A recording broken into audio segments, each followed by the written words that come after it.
Assalamualaikum warahmatullahi wabarakatuh. Bagaimana kabarnya anak-anakku? Ya, semoga sehat-sehat. Amin ya robbal alamin. Di semester genap ini, yang seperti Bapak sampaikan di pertemuan kita yang lalu, kita masuk di bab 5, yaitu urutan cerita menarik dalam eksplanasi. Tentunya yang dikatakan eksplanasi, kemungkinan kamu sudah pernah membaca ya atau menemukan di surat media lainnya, baik itu di koran, tabloid ataupun majalah. Namun kamu di situ belum mengetahui bahwa itu yang dikatakan eksplanasi atau teks eksplanasi. Nah, sekarang di pertemuan kita di bab 5 ini, yaitu untuk mengetahui di mana yang dikatakan sebagai teks eksplanasi. Tetap tonton videonya sampai selesai biar kamu mengetahui yang dikatakan teks eksplanasi. Di bagian A, tentunya kita akan menentukan yang namanya ciri-ciri teks eksplanasi. Seperti apa sajakah yang dikatakan ciri-ciri teks eksplanasi? Sebelumnya, kita harus mengetahui terlebih dahulu yang dikatakan pengertian teks eksplanasi. Setelah mempelajari materi ini, kamu diharapkan menentukan informasi teks eksplanasi berupa paparan fenomena alam atau yang kamu dengar atau kamu baca. Bagian 1 ya. Bagian 1 yaitu tentang pengertian teks eksplanasi. Yang dikatakan pengertian teks eksplanasi adalah teks yang berisi tentang proses mengapa dan bagaimana suatu peristiwa alam, ilmu pengetahuan, sosial, budaya, dan lainnya yang terjadi. Yang lainnya bisa terjadi. Peristiwa alam maupun sosial yang terjadi di sekitar kita, lalu mempunyai hubungan sebab, akibat, dan proses. Nah, tentunya yang dikatakan teks eksplanasi itu tentunya mempunyai sebab, akibat, dan mempunyai proses terjadinya fenomena alam, sosial, dan lainnya, atau peristiwa lainnya. Nah, setelah kita sudah mengetahui apa yang dikatakan pengertian teks eksplanasi, nah sekarang di bagian 2, yaitu kita menentukan ciri-ciri teks eksplanasi. Nah, seperti apa ciri-cirinya? Simak penjelasannya sampai selesai. Nah, di sini Bapak memberikan atau memperkenalkan ya, ciri-ciri teks eksplanasi terdiri dari 5 bagian ya. 1, di mana yang dikatakan ciri-ciri teks eksplanasi itu, bagian 1, memuat informasi berdasarkan fakta atau faktual. Itu yang bagian pertama yang dikatakan sebagai ciri-ciri teks eksplanasi. 2, terdiri dari pernyataan umum, sebab, akibat, dan interpretasi. 3, berisi informasi dan berisi keilmuan. Itu ciri yang ketiga dalam teks eksplanasi. 4, bersifat informatif atau tidak ada unsur memengaruhi pembaca.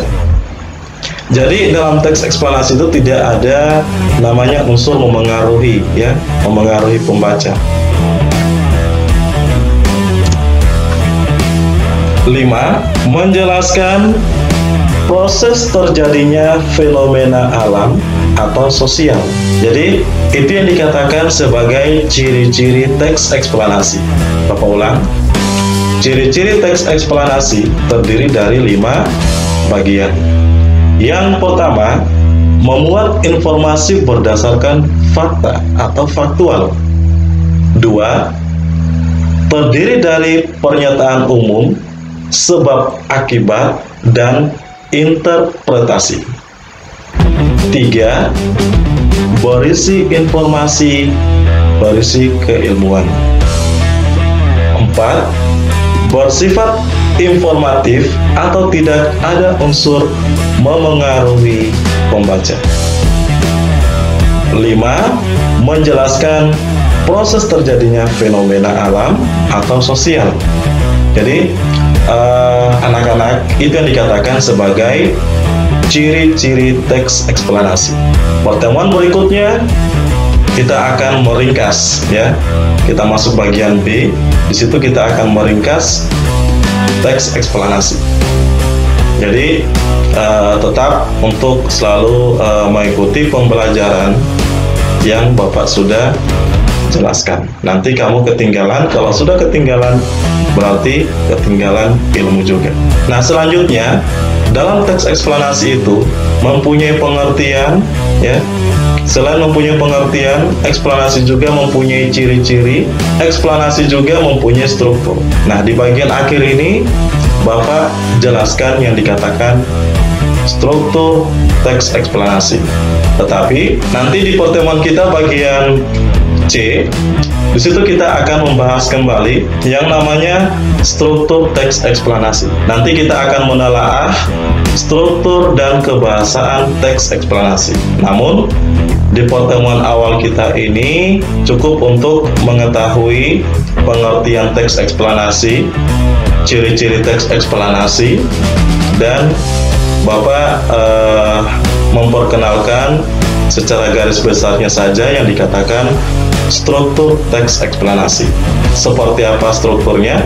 Kita lanjut. Struktur teks eksplanasi terdiri dari 3 bagian, ya. Jadi ada 3 bagian yang dikatakan struktur teks eksplanasi.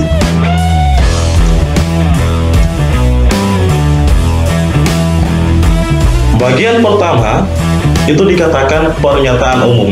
Pernyataan umum ini biasanya dalam teks eksplanasi itu bisa dikatakan di paragraf awal atau paragraf pertama, terus di paragraf berikutnya diikuti yang namanya deretan penjelas. Deretan penjelas ini yaitu untuk menjelaskan yang dikatakan pernyataan umum atau gagasan utama, ide pokok, dan nantinya lanjut ke paragraf berikutnya yang dikatakan deretan penjelas.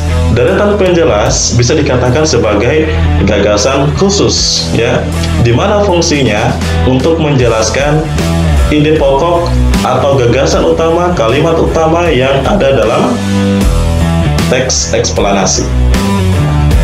Itu fungsi dari deretan penjelas. Deretan penjelas bisa dikatakan sebagai gagasan penjelas atau gagasan khusus. Yang ketiga yaitu interpretasi. Jadi itu yang dikatakan sebagai struktur teks eksplanasi. Sampai di sini, jika ada pertanyaan nanti lanjut di grup WA atau chat pribadi saja boleh, ya, atau mungkin yang lebih bagusnya bisa di classroom, ya, biar lebih efektif, biar sama-sama mengetahui dengan teman-temannya yang tidak sempat untuk menanyakan. Cukup sekian sebelum Bapak tutup pertemuan kita hari ini.